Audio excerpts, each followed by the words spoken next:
Hi all. So today we are going to start a new chapter in electrostatics. It's called the work and energy in electrostatics. So first we are going to find the work done to move a charge from one point to another point. So in order to find this, let us consider this situation. Suppose you have some charge distribution Q1, Q2 up to Q6 charges are just placed as shown in this figure. Okay, and you want to move some test charge capital Q from some point A to the point B. Okay, now let us assume the capital Q is initially present at point A. Then if it is present at point A, then all these charges will exert some force on this test charge capital Q. So if you just take Q1,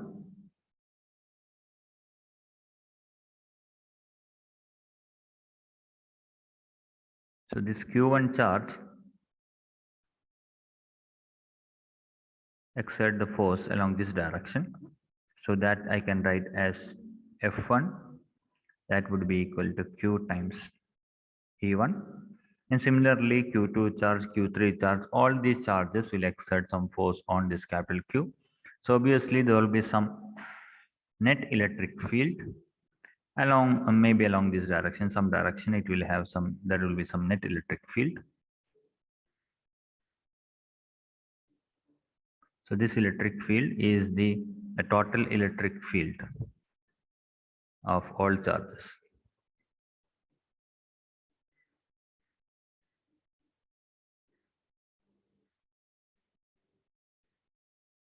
So all these six charges will exert the force on capital Q. So this force per unit charge, that is what is called the electric field. Okay, so the total force experienced by this test charge is Q into E. Okay, now in order to move this charge towards B, then have to exert at least the, the force equal to this F. So if the applied force, so this is applied force and this is the force exerted by the charges.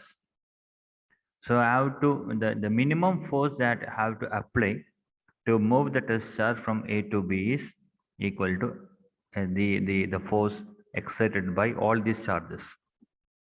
So the minimum force required to move the test charge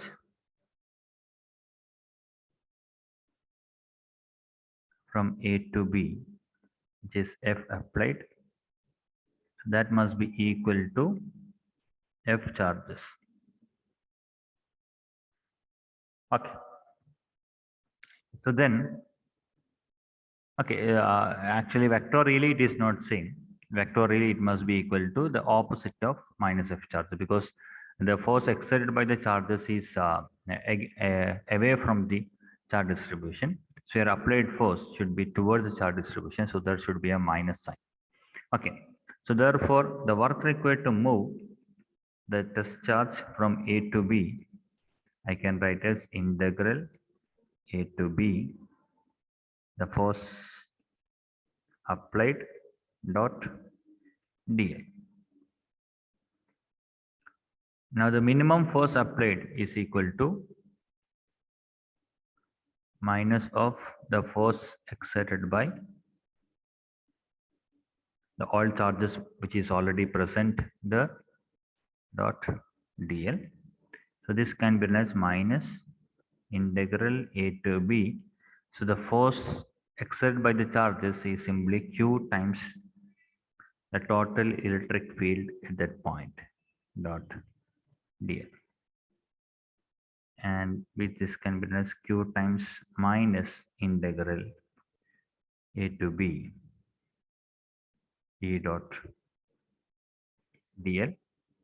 And by definition, this integration is the potential at point B minus the potential at point A. So the work required to move the test charge from A to B is Q times the potential difference between the point A and point B.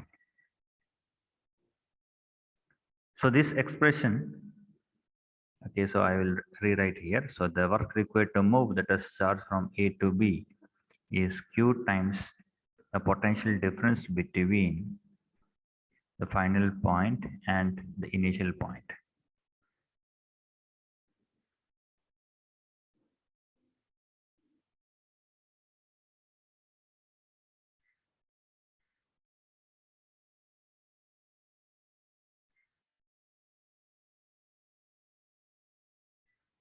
Okay. Now, so this expression reveals that the work done is independent on path. So whatever be the path you have taken to move the charge from A to B, so whether you taken this path or whether you moved the test charge through this path, whatever be the path, the work done is independent on path. The work done is simply the product of the charge and the potential difference. So this is the one way, or this is the one meaning of the potential difference. So the potential difference between 2 points can be written as WAB to Q. So the potential difference between 2 points is simply the work required to move a unit charge between those 2 points. Okay. So the potential difference is simply the work required to move. So V of B minus V of A is the work required to move a unit test charge from unit positive charge from the A to B. So here A is the initial point and B is the final point. Okay, so now let us assume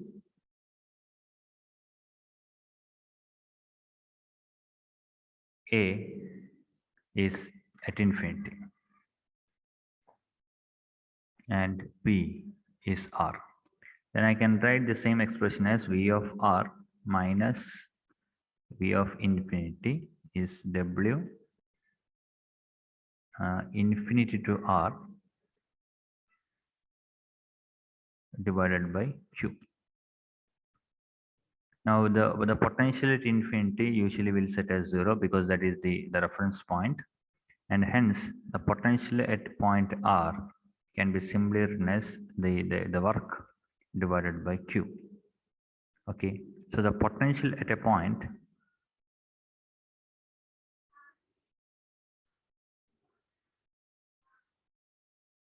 is the work required to move a unit positive charge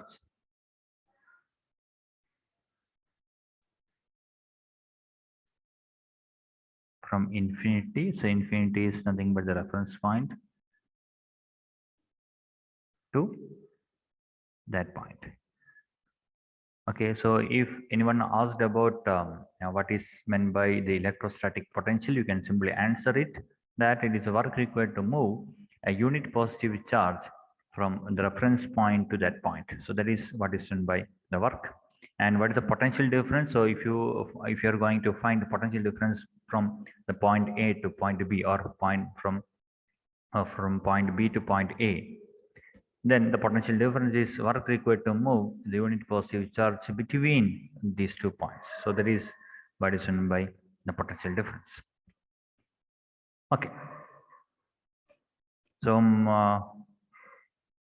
so in this case, so I have just derived the expression for the work done to move a charge. So if you want to move any charge from between 2 points, it is simply equal to the potential of the final point minus the potential of initial point. So the work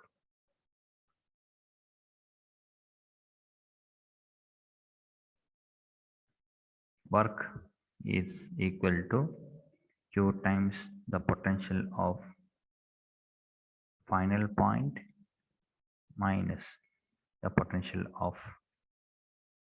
initial point.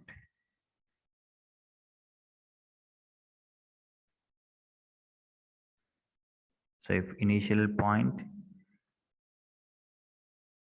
is at infinity, then work is equal to Q times the potential at the final point.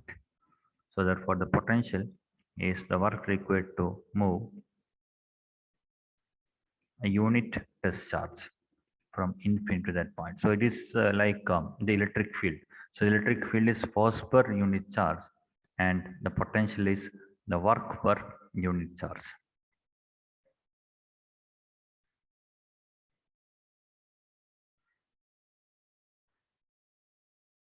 Okay, so that's all about the work done to move a charge, a positive charge. Or if it is a negative charge, then only the case is there will be the flipping of sign. Okay, nothing else. So this expression is valid for all type of charges. If you want to put if you want to find it for negative charges, just put Q negative. That's all. There is no other additional things you have to add. Okay, so I will repeat once again. So here the question is you have to find the expression to find the work required to move a test charge or a point charge from one point to the other. So for that, I have considered some charge distribution. So the charge distribution I have taken a randomly distributed charges and I have kept a test charge capital Q, and I am trying to move this capital Q from point A to point B. Okay, so in order to move this test charge from A to B, I have to exert some force. So if you are applying more force, then what would happen is there will be additional kinetic energy for the particle. The particle or the test charge will acquire the velocity, and there will be some kinetic energy for it. Okay, so what I have to do is I have to find the minimum energy. I have to find the minimum energy required to move the test charge. So for it, what I will do is I will find out what is the minimum force required to move the test charge from A to B. And we can show that the minimum force required is that must be equal to the force exerted by the already present charges to that test charge. So already present charges are Q1 to Q6. There are many charges present there. So the present charges will exert some force on this test charge, and that force I can write as Q times capital E, and your applied force must be equal to your applied force must be equal to minus F produced by the charge. So this is the minimum applied force. Okay, so now I have got the expression for our applied force, and therefore I can find the work. The work from A to B is integral A to B F applied dot dl. Okay, and this work will simply equal to the charge times the potential difference between the final point and initial point. So the work now it will simply become the product of charge and the potential difference. So this will give a physical meaning of the potential, and the physical meaning of in order to get the physical meaning of the potential or the potential difference, you can just look at this expression. Okay, so the potential difference between 2 points is simply can be physically explained as it is the work required to move a unit as charge from between these 2 points. Okay, and within using the same expression, we can also get a meaning for the potential at a point as well. So for that, you have to consider the initial point is at infinity, or the set the potential of the initial point as 0. So usually the infinity is taken as 0. So if you choose A is at infinity, then the potential at the point R will simply become W by Q. So that means it is the potential at a point is a work required to move a unit positive charge from infinity to that point. Okay. Now this work, the work that you performed to bring the charge from A to B will be stored as the energy of the system. So that is the connection between these two. Okay. So I have just said that we are discussing the work and energy. So this work and energies are related. So the work done on the system will be stored as the energy of the system. Okay, so in order to understand it, just consider the example of lifting of a block.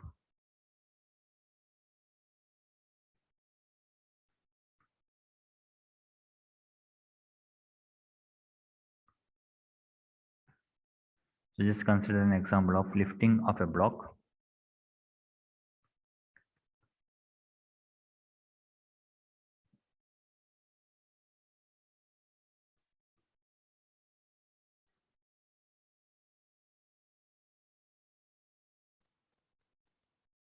So consider you are going to lift a block from ground to some height h. Okay, so if it reached at a height h, if its mass is m, then we say that its potential energy will be mgh, and here potential energy is 0. So actually this the potential energy, it is the work required to move this mass from the ground to this certain height h. So the potential energy is nothing but work. Okay. So similarly, in the electrostatic problem also, the work will be stored as the potential energy of the system. Okay, so that is we have seen here the potential is the work per unit test charge. So the work is Q times the potential, and this work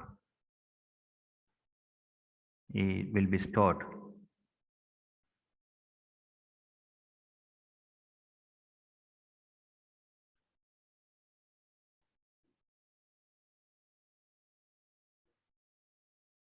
potential energy of the system.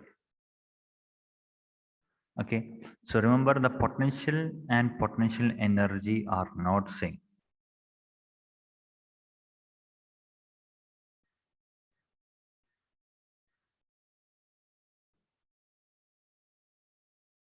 Potential, or more correctly electric potential,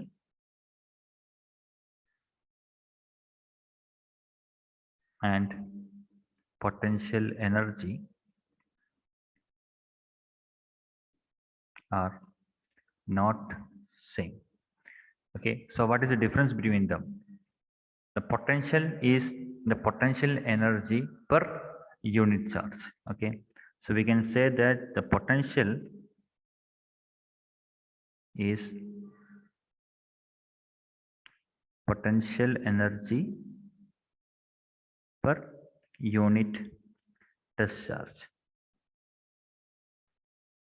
So potential energy is nothing but work. Okay, so the work done on the system will be stored as a potential energy, and the potential energy per unit test charge, that is what is called the potential. So if anyone asks to find the energy stored in a system, you have to just find out what is the total potential energy of the system. And you can find the total potential energy by just multiplying the charge and the potential. So that is the simple thing to do. Okay, so the main takeaway of this thing is, if you want to find the potential at any point,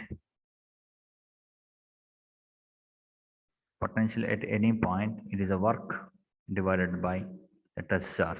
Or in other words, suppose if you want to find the work required to move some charge capital Q from infinity to some point R, then the work is simply the Q times the potential at point R. So the expression for work is very simple in this case. Okay, so this example is I have just bring the test charge from infinity to the point R. Okay, so with this, we can stop our discussion. So in the next class, I will be discussing the energy stored on in a point charge distribution. So here I have just to find out the work required to move a, a, a single test charge. So next, what would be the work required to set up this kind of charge distribution? Okay, so see you again. Bye now.